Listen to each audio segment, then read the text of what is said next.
નમસ્કાર, આપ જોઈ રહ્યા છો સ્પાર્ક ટુડે ન્યૂઝ. સુરત શહેરના ઓલપાડમાં ડાંગરની આવક ગત વર્ષ કરતાં પણ ઓછી થઈ. ઉનાળુ ડાંગરના ઉત્પાદનમાં 15 થી 20% ઘટાડો થયો છે. એકંદર ઉત્પાદન ઘટતા ખેડૂતોમાં ચિંતાનો માહોલ જોવા મળી રહ્યો છે. વર્ષ 2025માં જહાંગીરપુરા 2.25 લાખ ગુણ, સાયણામાં 1.36 લાખ ગુણ અને ઓલપાડમાં 5.11 લાખ ગુણની આવક થઈ હતી, જ્યારે 2026માં હજુ એક ઘટાડો થયો છે. સાયણમાં 60,000 ગુણ, ઓલપાડમાં 2.30 લાખ ગુણ અને જહાંગીરપુરામાં 1.5 લાખ ગુણની જ આવક થઈ છે. આ વખતે ઉનાળુ ડાંગર થોડુંક સિંચાઈના પાણીના કારણે જે કાંઠા વિસ્તારના ગામો છે એમાં વાવેતર લગભગ 15 થી 20% ઓછું થયું છે. અને જે વાવેતર થયું છે એમાં પણ સિંચાઈનું પાણી સમયસર ન મળવાથી થોડા પાકની પર થોડી ગંભીર અસર જોવા મળી છે. સાથે સાથે આ દાંડી વિસ્તારના એટલે કે તેનાથી લઈ અને દાંડી સુધીના કાંઠા વિસ્તારના ગામોમાં ખાસ કરીને એક રોગના કારણે ઉત્પાદન પર ખૂબ જ ગંભીર અસર જોવા મળી છે. કેટલાક ખેડૂતોના ખેતરમાં લગભગ 10 વીઘામાં લગભગ 15 થી 20 ગુણીની જ આવક થવા પામી છે. જે પાક હતો એ પાકની અંદર જે કંઠીમાં દાણો ભરાવો જોઈએ એ દાણો ભરાયો નથી, જેના કારણે પણ પાક પર ખૂબ જ મોટી અસર જોવા પામી છે.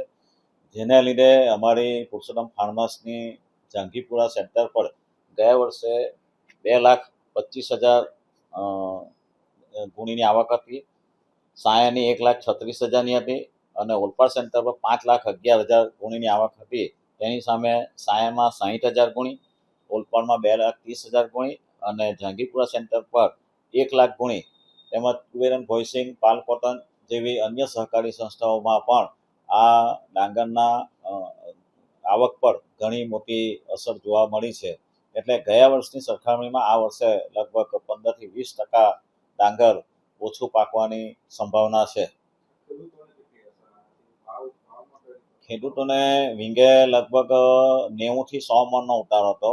આ વખતે 85 મણની જેવી આ વખતે ઉતારો છે. એટલે સ્વાભાવિક છે કે ખેડૂતોને પણ આ વખતે 10 થી 15 મણ 20 મણ ડાંગરની જે આવક છે એમાં ઘટાડો જોવા મળ્યો છે.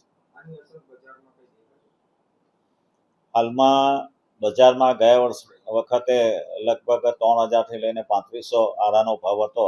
અત્યારે 3400ની આજુબાજુ આ ડાંગરની આરાનો ભાવ છે. પણ ખેડૂતોને જે ગત વર્ષની સરખામણીમાં જે પાકનો ઉતાર આવ્યો એ પાકની અંદર 15 થી 20% ઘટાડો થવાથી સ્વાભાવિક રીતે ખેડૂતોની આવક ઓછી થવાની પૂરેપૂરી સંભાવના છે. એની સાથે સાથે મંત્રીએ પણ કરોડો રૂપિયામાં ધિરાણ કર્યું હોય એટલે મંત્રીની આવકમાં પણ મહદ અંશે ઘટાડો જોવા મળી રહ્યો છે.